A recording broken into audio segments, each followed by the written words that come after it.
শ্রীদাম বলছে, এই কানাই, ওই যে জমালো অর্জুন গাছটা ঝড়ে পড়ে গেল, যদি তোর গায়ের উপর পড়তো তখন তোর মা নন্দরানী তোকে বাঁচাতে পারতো? এই কানাই বল, বাঁচাতে পারতো কি? পারতো না। তাই তোর মায়ের নামে, তোর মায়ের গুণের কথা আমাকে বলিস না। আচ্ছা বাবারা বলুন তো, ওই জমালো অর্জুন গাছ দুটো কারা জানেন কেউ? কুবেরের দুই সন্তান ছিল, একজন ছিল নল আর একজন ছিল কুবর। এরা দুই ভাই, এদের এমনই অহংকার ছিল যে আমাদের মতো রূপবান পুরুষ আর কেউ নেই, এই অহংকার তারা মনে মনে করেছিল। আর এই যে নল আর কুবর, এরা দুই ভাই স্বর্গের দাঁড়ি ছিলেন। তো একদিন এরা দুই ভাই কি করছে জানেন? বনে ঘুরতে ঘুরতে ঘুরতে ঘুরতে কামনি কাঞ্চন নিয়ে ঘুরছে। ঘুরতে ঘুরতে কি করছে? একটা কালিন্দী নদীতে গিয়ে জলে কেলি করছে উলঙ্গ হয়ে। আর দেবর্ষি নারদ বিনা তান তুলে গান করতে করতে আসছে। এমন সময় সেই দুষ্টু দুই ভাই কি করছে? নারদের গায়ে জল ছিটিয়ে দিচ্ছে, নারদকে তাচ্ছিল্য করছে, নারদকে টিটকারি মারছে। নারদকে দেখে লজ্জা না পেয়ে নারদের গায়ে জল ছিটিয়ে দিচ্ছে। তখন নারদ বলল, এই দুষ্টু নল আর কূপ, তোরা আমাকে দেখে তাচ্ছিল্য করছিস, তোরা আমাকে দেখে টিটকারি মারছিস, তোরা আমাকে গুহলিঙ্গ দেখালি, আমি অভিশাপ দিলাম তোরা বৃক্ষরূপে জন্মগ্রহণ করবি। তখন কি করলো? সেই দুই ভাই তাদের নিজ নিজ বসন পড়ে নারদের চরণ ধরে বলছে, প্রভু প্রভু গো, প্রভু আমাদের কি কোনো ক্ষমা নেই প্রভু, আমাদের কি কোনো ক্ষমা নেই প্রভু, আমাদের ভুল হয়ে গেছে প্রভু, আমাদেরকে ক্ষমা করে দাও প্রভু। তখন দেবর্ষি নারদ বলল,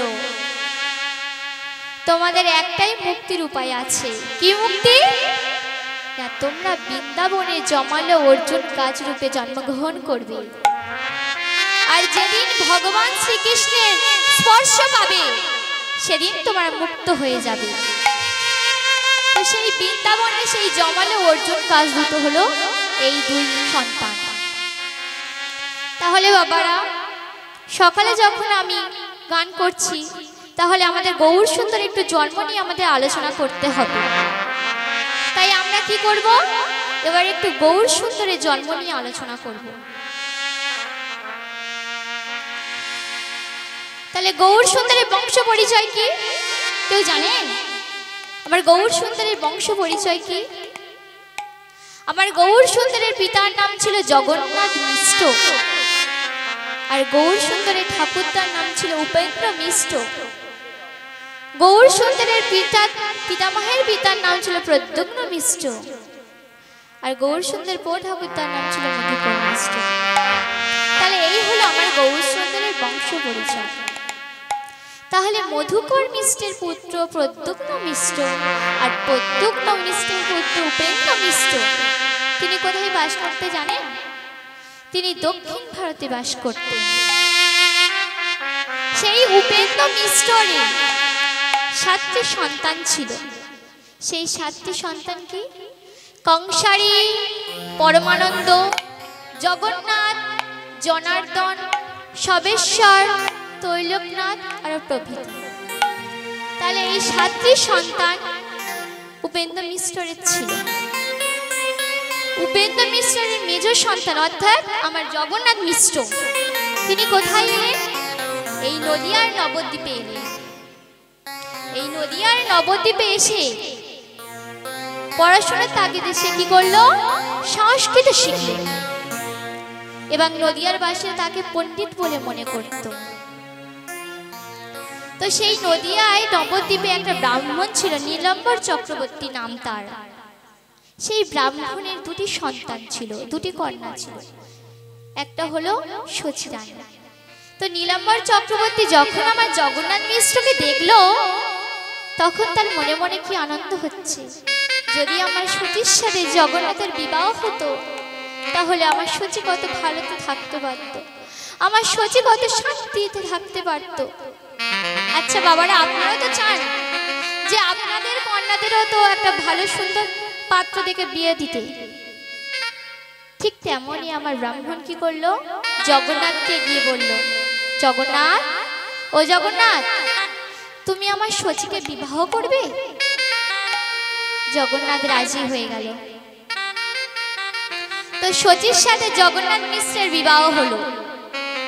বিবাহের পর জগন্নাথ মিশ্রের ঔরসে সচি মাতার গর্ভে 8টি সন্তান হলো। সেই 8টি সন্তান কারা জানেন?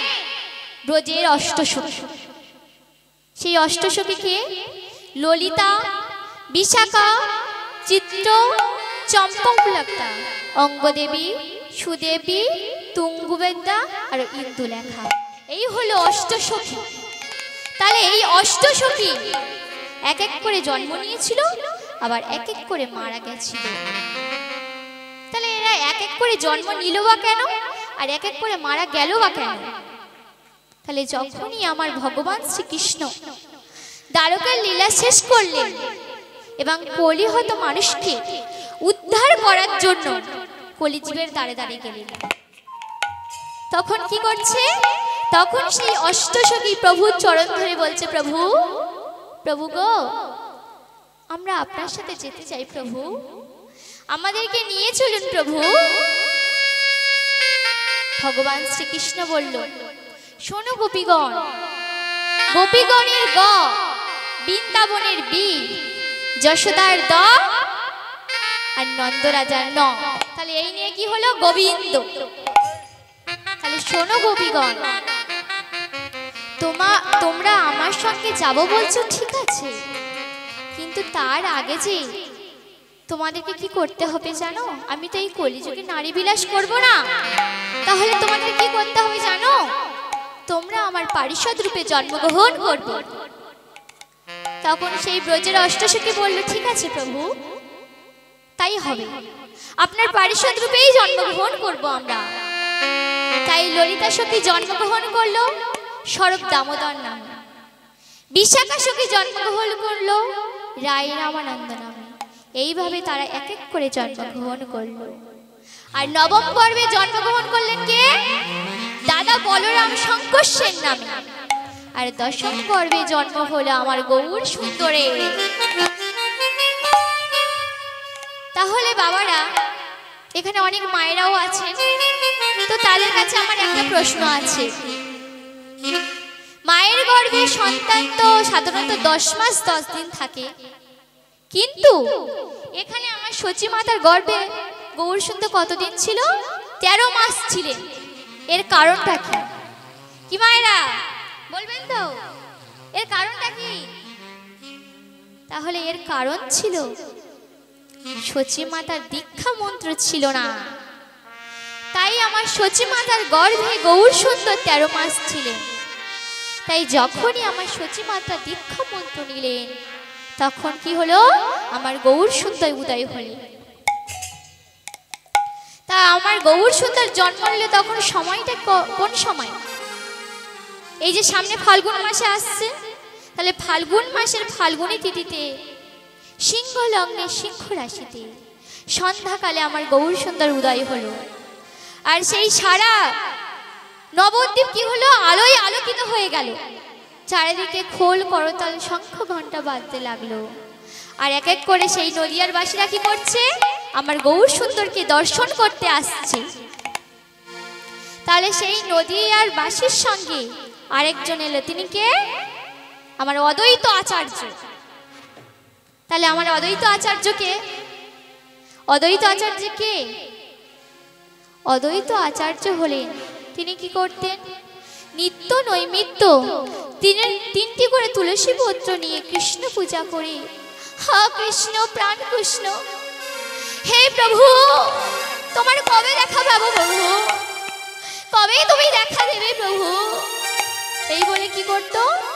সেই 3টি করে তুলসী পত্র নিয়ে সুরদনের জলে ভাসিয়ে দিত। আর বুক ভাসিয়ে নয়ন জলে কাঁদত। তাহলে সেই অদ্বৈত আচার্য এলেন কোথায়? সেই নদিয়ায় আমার গৌর সুন্দরকে দর্শন করতে। তো যখন সেই নদিয়ায় আমার গৌর সুন্দরকে দেখতে এলো, তখন কি দেখছে? এ কি? কে? এই তো আমার দিনের দয়াল, এই তো সেই আমার প্রাণ গোবিন্দ। ওগো নদীরবাসী, তোমরা আসো, সবাই এসেছে।